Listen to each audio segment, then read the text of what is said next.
Si vous l'avez attendu, elle est enfin apparue, la reine de Lyonesse, Elisabeth Lyonesse, fille de la divinité suprême, qui était morte avec son aide, paix à son âme, oui, elle est là. Et les membres de la team Perceval sont enfin devenus des chevaliers sacrés, même si c'était prévisible avec la team Tristan, mais nous allons parler.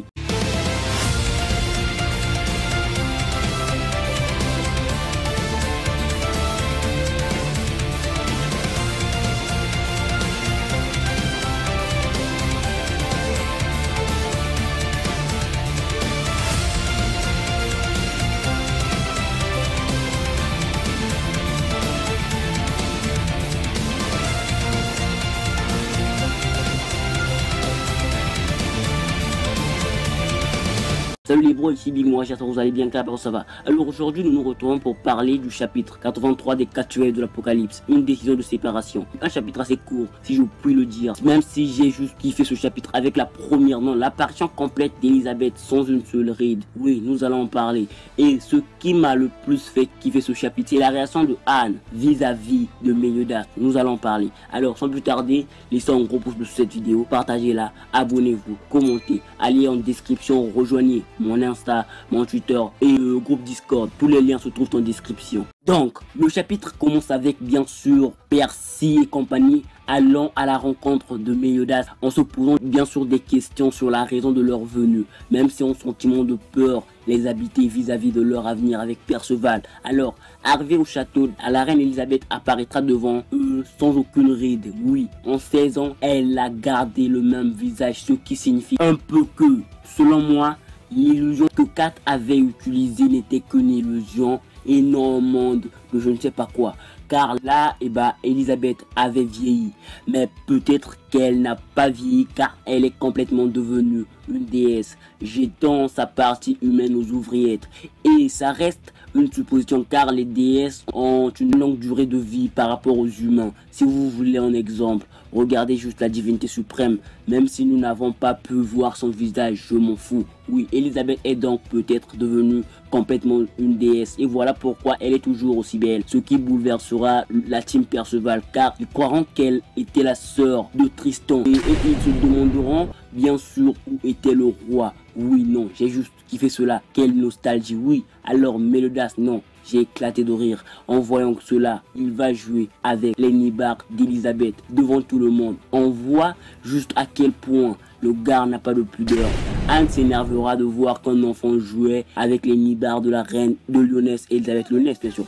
Et alors, non, j'ai juste kiffé cela. Elisabeth les expliquera que c'est son mari et le père de Tristan, même s'ils croiront que c'était le petit frère de Tristan. Et les explications d'Elisabeth briseront bien sûr l'un des plus grands rêves d'Anne. Oui, elle sera brisée, mais elle s'en remettra. Ce qui était drôle, c'est la manière dont elle a fait la différence, oui, en pensant à son Méliodas fictif et au vrai qui adore juste tenir des nibards. Mais passons. Alors, Méliodas va les dire que Lancelot lui avait beaucoup parlé d'eux, avec ses allers-retours, oui, car il était avec Perceval et compagnie et partait souvent à Lyonesse de temps à autre. Mais ils essaieront de rester modestes en disant qu'ils n'ont rien fait de spécial, tout et tout. Vous connaissez, Perceval s'étonnera de les voir comme ça, déprimés et tout. Et alors, Méliodas prononcera la phrase la plus cruelle aux yeux des compagnons de Perceval en les demandant s'ils étaient prêts à dire adieu. Phrase qu'ils comprendront mal.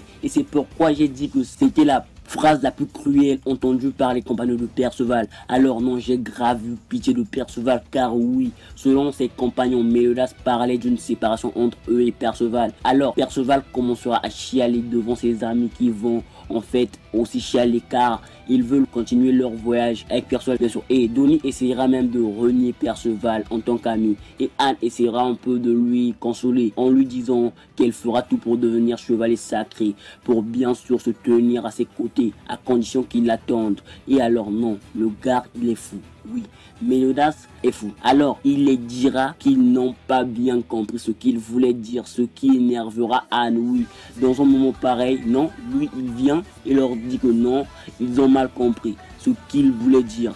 Et alors, Méliodas prendra une épée d'adoubement. Mais ils penseront qu'il voulait exécuter Anne après son manque de respect car il va dire à cette dernière d'avancer devant lui. Tous auront peur et alors il les nommera tous, à l'exception de Perceval qui est déjà un chevalier apocalyptique, des chevaliers sacrés et non chevaliers tout court ou apprentis chevaliers sacrés, je sais pas quoi. Non, ils seront direct des chevaliers sacrés. Leur rang ne va pas être donné. Ils chialeront, vous connaissez, et ils seront heureux de continuer leur voyage avec Perceval, même s'ils n'iront pas toujours en mission ensemble, car Perceval n'est pas de leur rang. On l'appelle même Seigneur. Les gardes du château s'adressent à lui comme étant un noble. Non, ça m'a choqué. Et Méliodas en fait voulait juste leur dire de se séparer de leur vie de d'habitude, car il y aura des dangers plus énormes sur leur chemin à l'avenir. Et est un peu frustré de demander de l'aide à des gamins pour abattre le roi de Camelot, Arthur Pendragon. Et le chapitre se terminera par là. Et voilà pourquoi c'est un chapitre court selon moi, mais plaisant avec l'adoubement des compagnons de Percy et l'apparition complète d'Elisabeth. Oui, j'ai juste kiffé ce chapitre à cause de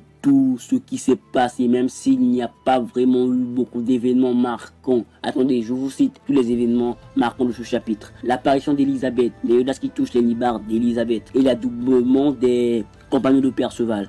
Et un peu aussi Perceval qui n'arrêtait pas de chialer en croyant qu'il allait se séparer de ses amis. Et non, Anne, je la kiffe de plus en plus. J'attends de voir la tête de Chiotte lorsqu'il apprendra que Donnie et tous ses amis sont devenus des chevaliers sacrés. Et j'avais oublié, mais hiérarchiquement, Perceval est au-dessus de Chiotte avec son titre de chevalier apocalyptique. Et je lui déteste. Mais passons. Alors, le premier chapitre a pour titre le changement d'âge. Pourquoi ce titre? Eh bah, je n'ai pas d'idée. Peut-être Gouverne qui rajeunit lorsque son pouvoir s'épuise. Qui sait? Ou Méliodas, même s'il avait détruit la malédiction qu'il avait, reste toujours petit et ne grandit toujours pas. Mais peut-être que c'est parce que les démons ne grandissent pas comme les humains, même dans leur monde. Perso, j'attends de voir Zeldris, oui, car s'il est aussi petit, je meurs. Mais attendons de voir Zeldris, ouais, attendons. Et voilà tout pour moi. J'espère que vous avez apprécié cette vidéo, car c'est un réel plaisir pour moi de vous parler de ce chapitre. Pour le soutien, vous connaissez, c'est un gros pouce bleu, partagez, abonnez-vous, commentez et rejoignez le groupe Discord, mon Twitter, mon Insta, puis ma chaîne secondaire. Tous les liens se trouvent en description. Alors j'espère que vous vous porterez bien jusqu'à la prochaine vidéo, mais surtout bonne continuation.